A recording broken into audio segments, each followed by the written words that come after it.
चक्रवर्ती पद का त्याग करने के बाद अगर आप कहीं दिगंबर अवस्था में आ जाएं तो सारी दुनिया तुम्हें अच्छी नजर से देखती है।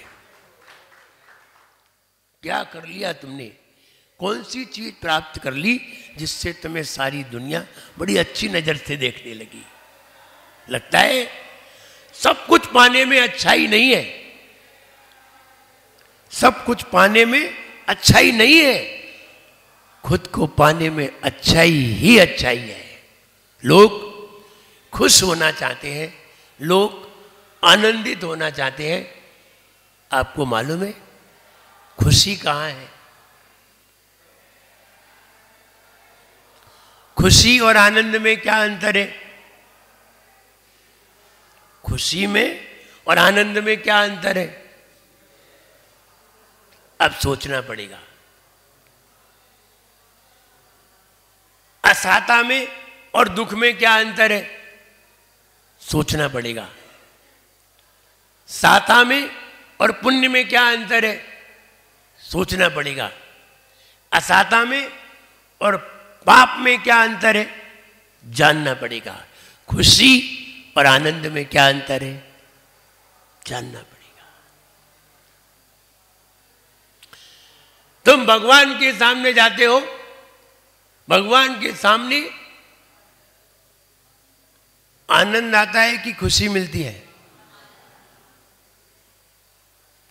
और महाराज के सामने आते हो तो आनंद आता है कि खुशी मिलती है? तो फिर खुशी कहाँ मिलती है?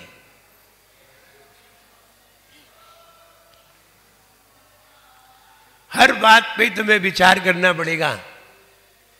खुशी कहाँ होती है और आनंद कहाँ होता है? जब हम अपने स्वरूप को जानते हैं, जब हम अपनी बात को अपने स्वभाव को समझते हैं, तब आनंद आता है। दूसरों से हमें खुशी मिलती है और स्वयं से आनंद आता है। भगवान के पास पूजन करते हैं, एक आनंद की लहर ढूंढते हैं। ध्यान रहे, दूसरों से खुशी मिलती है, यह भी जानना पड़ेगा दूसरों से दुख भी मिलता है, दूसरों से परेशानी भी मिलती है और दूसरों से खुशी भी मिलती है। जब हम कोई मुनिराज को पड़गान करते हैं और मुनिराज हमसे पड़क जाते हैं, तब बताओ आनंद आता है कि खुशी मिलती है? खुशी होती है। जब हार देते हैं तब खुशी होती है। दूसरों को देने पर जो प्रसन्नता आए वो खुशी होती है, और जो दूसरों को देख करके खुद में आनंद, खुद में खुशी आए, उसे आनंद कहते हैं। भगवान को देख करके हमें अपने स्वभाव का ज्ञान होता है। भगवान को देख करके मुझे ऐसा लगता है कि मैं ही ऐसा हूं, लेकिन मुनिराज को हार दे करके ये लगता है मैंने एक दिन अपना जीवन सफल कर लिया, तब खुशी होती है। मुनिराज के चरण धुलाते हैं तब खुशी होती है, और भगवान का अभिषेक करते हैं तब आनंद होता है, क्योंकि अपना स्वभाव पता चलता है। दूसरों को देने पर दूसरों से हमें खुशी प्राप्त होती है, और जब खुद को जानते हैं तब आनंद प्राप्त होता है। ऐसे ही पुण्य में और असाता में भी अंतर है। असाता वेदनीय और पुण्य में क्या अंतर है? बहुत अंतर है। बाहर में हमें जो कुछ प्राप्त होता है वो पुण्य से प्राप्त होता है और पाप से प्राप्त होता है। अच्छा मिला तो पुण्य, और हमारे योग्य न मिला तो पाप। हमने जैसा चाहा वैसा मिले तो पुण्य, और हमने जैसा चाहा वैसा न मिले तो पाप। तो बाहर का परिवेश पुण्य और पाप से होता है, लेकिन जब शरीर में कोई वेदना होती है तो असाता होती है। असाता शरीर में है, और पाप और पुण्य बाहर में है। पत्नी बताइए पुण्य से मिलती है कि पाप से? पत्नी पुण्य से मिली कि पाप से? बोले दोनों से। अच्छी मिली तो पुण्य से और खराब मिली तो पाप से। अच्छी भी मिल सकती है और खराब भी मिल सकती है। ऐसी भी मिले दिन भर बीमार रहे, ऐसी भी मिल सकती है। और ऐसी भी मिले कि स्वस्थ रहे, ऐसी मिले कि धर्म के कार्य करे और ऐसी मिले कि धर्म के कार्य न करे, ऐसी भी मिल सकती है। ऐसी मिले कि मुनिराज को देख करके उसके आहार देने के भाव हो जाए और ऐसी भी मिले कि मुनिराज होते हुए भी आहार देने के भाव ना आए, ऐसी भी हो सकती है।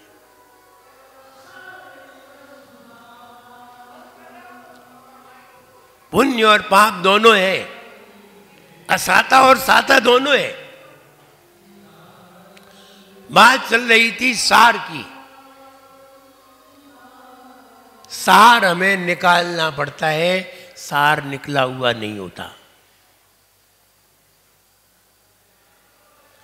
सार निकालने का प्रोसेस आपको मालूम होना चाहिए।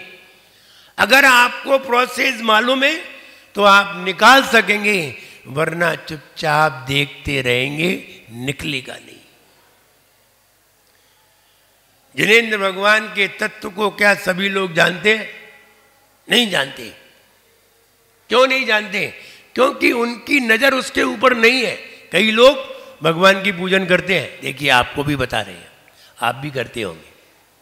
भगवान की पूजन करते हैं, ध्यान रहे, भगवान की पूजन सार नहीं निकालेगी। भगवान की पूजन से सार नहीं निकलेगा। भगवान की पूजन सार में कारण बन सकती है।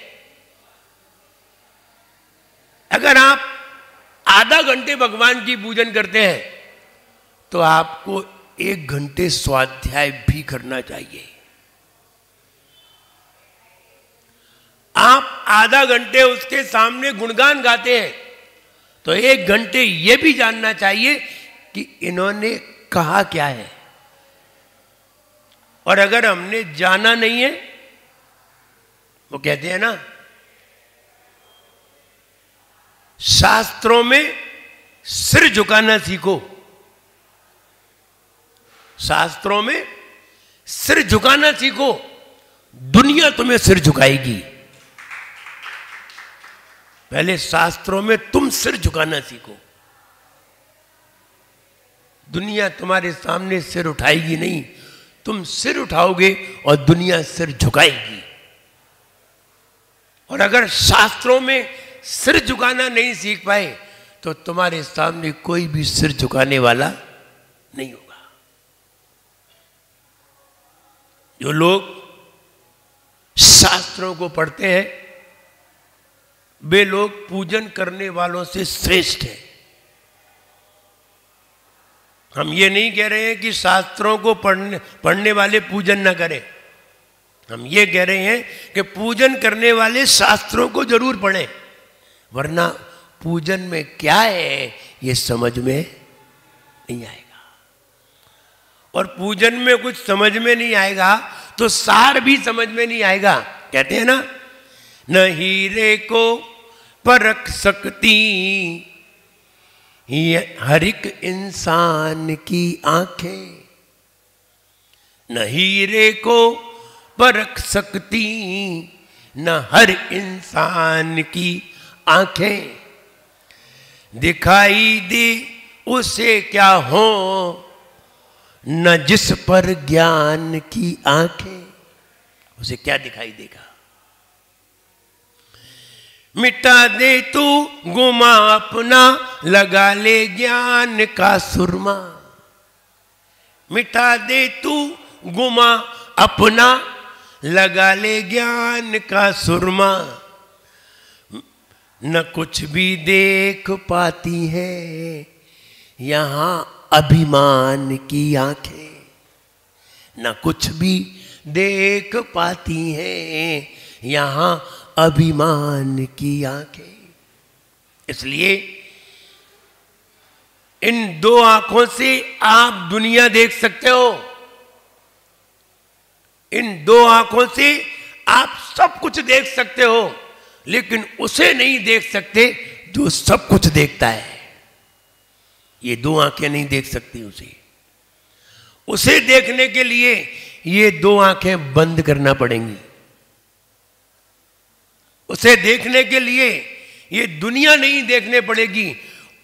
तुमने उसे देख लिया तो दुनिया तुम्हें देखेगी, तुम दुनिया को नहीं देखोगे। इसलिए अगर हमें वो सार देखना है तो पहले ज्ञान की आंख पैदा करिए। तीसरी आंख से सार दिखाई देता है, दो आंखों से पदार्थ दिखाई देता है। दो आंखों से पदार्थ दिखाई देता है, दो आंखों से असार दिखाई देता है, तीसरी आंख से सार नजर आता है। इसलिए सार को ढूंढिए। क्या करें? यहां थोड़ा कट लगा ले? नहीं नहीं, यहां कट ना लगा ले। शास्त्रों को इस दिमाग में बसा लें और उस पर चिंतन मंथन करें तो तीसरी आंख खुलेगी। और तीसरी आंख खुलेगी तो सारी दुनिया तुम्हें दिखेगी। तुम्हें ये नजर आ जाएगा हमें क्या करना चाहिए और क्या नहीं करना चाहिए। हमने बताया था कि हमें पैकेज से मतलब होना चाहिए, ना कि कंपनी से। हमें किससे मतलब होता है? बताइए, किससे मतलब होता है? पैकेज से। अगर कोई कंपनी किसी को 1 करोड़ रुपए का पैकेज दे रही है और उसे कोई दूसरी कंपनी 75 लाख का पैकेज दे रही है तो वो कंपनी को छोड़ देगा और 1 करोड़ के पैकेज को पकड़ लेगा। उसे कंपनी से कोई मतलब नहीं है। हमें क्या लेना देना कंपनी से? अपना पैकेज अच्छा होना चाहिए। ऐसे ही ज्ञान से मतलब होना चाहिए। जहां भी ज्ञान मिले हमें तत्काल उसे पकड़ लेना चाहिए। आनंद उसी में है। चूके तो लोग तुम्हारी प्रशंसा नहीं करेंगे, आलोचना करेंगे। अच्छी चीज मिली और तुम रह गए, अच्छी चीज सामने थी और तुम रह गए। फूलों का बाग लगा था और तुमने नाक बंद कर ली। फूलों का बाग लगा था, गुलशन मिला था, गुल लगे हुए थे, खिले हुए, महक बिखर रही थी, तुमने नाक बंद कर ली। लोग तुम्हें क्या कहेंगे? लोग क्या कहेंगे? तुम्हें समझदार नहीं कहेंगे। कहते ना, दिले मुर्दा कभी जीने का तलबगार न था, होशियारी समझता था मगर होशियार न था। होशियारी समझता था, इसलिए होशियार होना बहुत जरूरी है, समझदार होना बहुत जरूरी है। और समझदार नहीं हुए तो तुम सार को समझ नहीं पाओगे। सार समझना हर किसी के वश की बात नहीं है, लेकिन जैसे रत्नत्रयधारी मुनिराज मिल जाए तो सार दिखाई देने लगता है। तुम घर में खूब रहिए, बढ़िया बढ़िया भोजन करिए, बढ़िया बढ़िया पहनिए, बढ़िया बिस्तरों पे सोइए, एसी में रहिए, सब कुछ करिए। एक दिन तुम्हारे द्वार से अगर कोई मुनिराज निकलेंगे तुम्हें ये लगने लगेगा ये सब बेकार है, अपने आप महसूस होने लगेगा। बताइए, मुनिराज ने तुम्हें क्या कर दिया? ना तुमसे कुछ कहा, ना तुमसे कुछ बोला, ना तुम्हें बुलाया, ना तुमको बिठाया, कुछ नहीं कहा, तुम्हें खुद ही एहसास हो गया। इसलिए दिगंबर मुनिराज मिल जाएं तो समझना चाहिए कि हमें अब सार दिखने के लिए, दिखाने के लिए कोई हमारे सामने आ गया। ये हमारा बहुत पुण्य का उदय है जब कोई सार दिखाने आ जाए, वरना दुनिया तो आसार में डूबी हुई है। खुशी कहाँ है ढूंढते हैं, खुशी ढूंढने के लिए कहाँ कहाँ जाते हैं, एंजॉय करने के लिए तो न जाने कहाँ कहाँ कश्मीर आदि जाते हैं, खुशी ढूंढने के लिए कहाँ जाते हैं, शिखर जी जाते हैं, महावीर जी जाते हैं, और कहीं जाते हैं, तीर्थ की वंदना करने जाते हैं खुशी ढूंढने के लिए। क्या तुम तीर्थ की वंदना वहां करने जाते हो और कभी कभी घर में ही कोई तीर्थ आ जाता है। वो तीर्थ शिखर जी से बढ़कर है। आपने 100 वंदना शिखर जी की है, वो इतनी महत्वशाली नहीं है। आप 100 वंदना गुरु की कर लेते तो तुम्हारे जीवन में संयम आ जाता, तो मुनि बन जाते। और 100 वंदना करके मुनि नहीं बन पाए। और 100 बार अगर किसी साधु के पास आते ना और 8-8 दिन रहते तो अब तक तो मुनि बन गए होते। कहो साधु तीर्थ मुख्य है या शिखर जी का तीर्थ? साधु तीर्थ उससे बड़ा तीर्थ है, उससे बड़ा तीर्थ है। इसलिए साधु की वंदना की होती, गुरु की वंदना की होती, गुरु के चरणों में रहे होते तो तुम खुद ही तीर्थ बन गए होते। और हम तीर्थों की वंदना करते हैं। तीर्थ तुम्हारे घर में आ गया, इससे बढ़कर के और क्या है? शिखर जी तुम्हारे घर आ गई, तुम शिखर जी दौड़ रहे हो। तुम हजारों रुपए खर्च करके शिखर जी पहुंच रहे हो, परेशानी सहन कर रहे हो, और शिखर जी तो तुम्हारे घर पे ही है। तीर्थ की पहचान करिए। जहां से तीर्थ किसे कहते हैं? तो कहते हैं जहां से तिरने की कला प्राप्त हो उसे तीर्थ कहते हैं। जहां से तिरने का भाव बने उसे तीर्थ कहते हैं। इसलिए साधु के पास जाने पर बहुत जल्दी तिरने का भाव बनता है।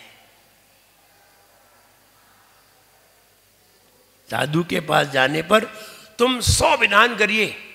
और कई लोग ऐसे हैं जो कहते हैं हमने 108 विधान कर लिए, हमने 1008 विधान कर लिए। अरे तुमने 1008 विधान कर लिए, तुम साधु के पास रहते तो तुम्हारा खुद ही विधान हो जाता। पंच परमेष्ठी का विधान कर रहे हैं और 36 मूल गुण यहां बैठे हैं, 28 यहां बैठे हैं, वो अर्घ चढ़ा रहे हैं। जो धारण किए हैं वो खुद बैठे हैं, अब वो चावल में आराधना मान रहे हैं। चावल में आराधना हो रही है, वो जीवित आदमी खुद बैठा हुआ है। बस यही समझने की दृष्टि है। भगवान महावीर सामने खड़े हो और तुम वहां अर्घ चढ़ा रहे हो भगवान महावीर का, तो महावीर कहेंगे क्या पागल आदमी है, हम तो खुद ही यहां खड़े हुए हैं। विचार करिए, विचार करिए। कला की महत्ता है या कलाकार की? कलाकार महत्वशाली है या कला? बताइए। कलाकार,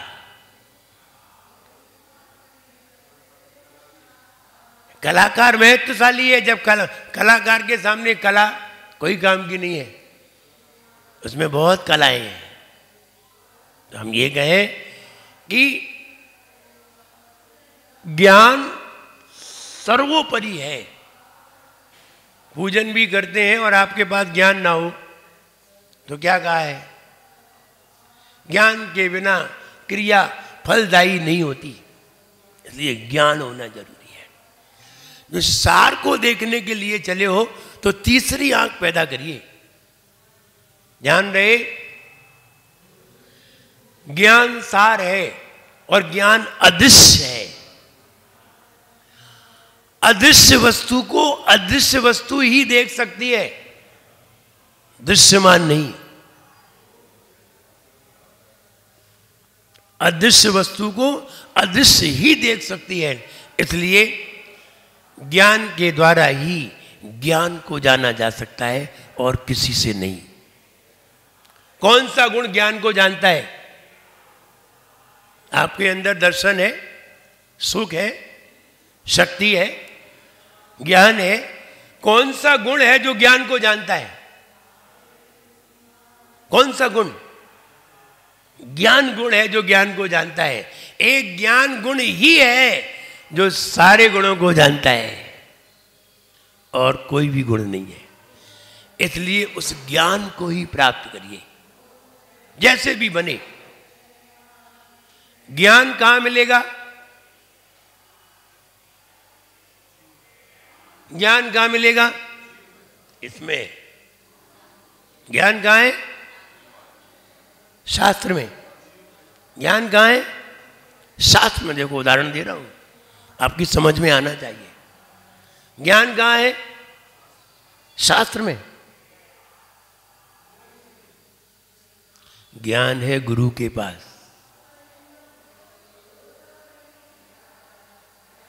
जानना है? ज्ञान कहां है? गुरु के पास। कैसे माने? आप एक अकाउंट की किताब लाइए,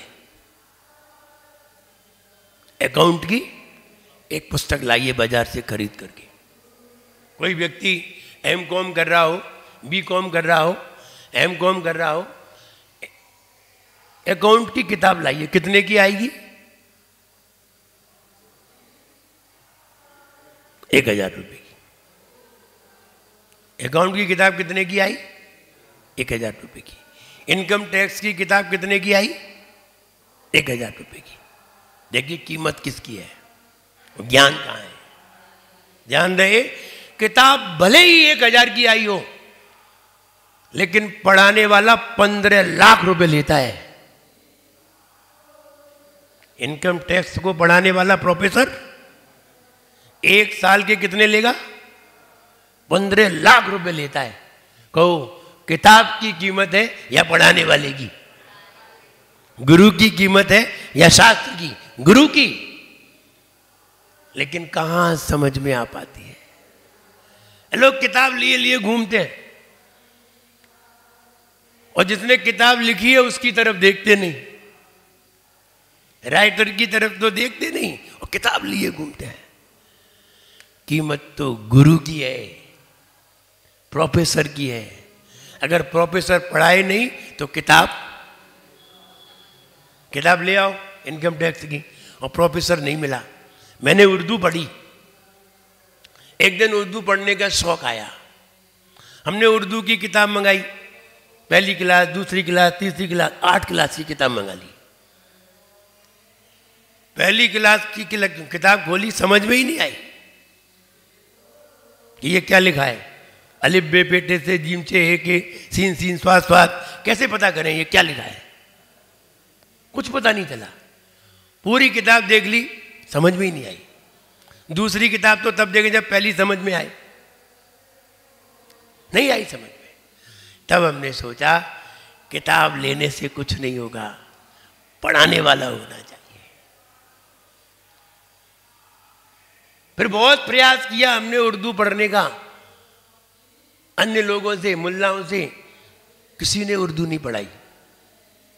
बोले हम जैन साधुओं को उर्दू नहीं पढ़ाते। अच्छी आप, और मुझे पढ़ना है। आखिरकार हम उर्दू पढ़ के ही माने। भले ही किसी ने नहीं पढ़ाई, उसने किसी जैन व्यक्ति को पढ़ाई, उसने हमें पढ़ाई, ऐसे उर्दू सीखी। तो कहने का मतलब ये है कि जिसको पढ़ाने के लिए गुरु की जरूरत पड़ती है, किताब की कोई कीमत नहीं होती। गुरु है तो किताब की कोई कीमत नहीं है। आप लोग नमोकार मंत्र बोलते हैं, आप लोग क्यों गलत बोलते हैं? इसलिए गलत बोलते हैं कि आपने कभी गुरु से नमोकार मंत्र नहीं सीखा, किताब से सीखा है। और जिस दिन गुरु से सीख लोगे उस दिन शुद्ध पढ़ना सीख जाओगे, वरना गलत तो बहुत सारे लोग पढ़ते हैं। मुझे लगता है 99% लोग गलत पढ़ते हैं नमोकार मंत्र को। ऐसा थोड़ी कि आप सही ही पढ़ लेंगे। नमोकार मंत्र को 99% लोग गलत पढ़ते हैं, उसमें आप भी हैं। अब सही उन्होंने गलत क्यों पढ़ा? उन्होंने किताब से पढ़ा है। अगर किसी गुरु से पढ़ा होता तो कभी भी गलत नहीं बोला होता। भक्तामर पढ़ते हैं, आपने किताब से पढ़ा है, गुरु से कभी भी नहीं पढ़ा। अगर आचार्य मानतुंग महाराज पढ़ा देते तो कभी भी आप गलत नहीं पढ़ते, और कभी आपको हम पढ़ा दें तो आप गलत नहीं पढ़ सकते। हम पढ़ा दें तो भी गलत नहीं पढ़ सकते, और अगर आप अपने आप पढ़ेंगे तो निश्चित है आप कभी सही पढ़ ही नहीं सकते। इसलिए सार जानने के लिए तीसरी आंख को खोलिए, तीसरी आंख खुलेगी, सार अपने आप प्रकट होगा। इसलिए ज्ञान की आंख तीसरी है। दो आंखें असार देखती हैं, पदार्थ देखती हैं, वस्तु देखती हैं, मूर्तिक पदार्थ देखती हैं, दिखने वाला पदार्थ देखती हैं, अशुद्ध पदार्थ देखती हैं। तीसरी आंख शुद्ध पदार्थ भी देखती है और अशुद्ध भी देखती है। तीसरी आंख तत्व भी देखती है, पदार्थ भी देखती है। दो आंख सिर्फ पदार्थ देखती है, असार देखती है, पुद्गल देखती है, मूर्तिक देखती है, अशुद्ध देखती है, शुद्ध नहीं देखती। तीसरी आंख पैदा करिए। तीसरी आंख पैदा होते ही आप सार को प्राप्त कर लेंगे। सार प्राप्त होते ही आपको सम्यक दर्शन हो जाएगा। सार मिलते ही सम्यक्त प्राप्त हो जाएगा, और सम्यक्त मिल गया जीवन सफल हो जाएगा। आप सभी का जीवन सफल हो, आपको खुशी मिले, आप खुश रहें, आप आनंदित रहें, मेरा सबके लिए खूब आशीर्वाद है। जय बोलिए परम पूज्य आचार्य गुरुवर श्री विराट सागर जी गुरुदेव की।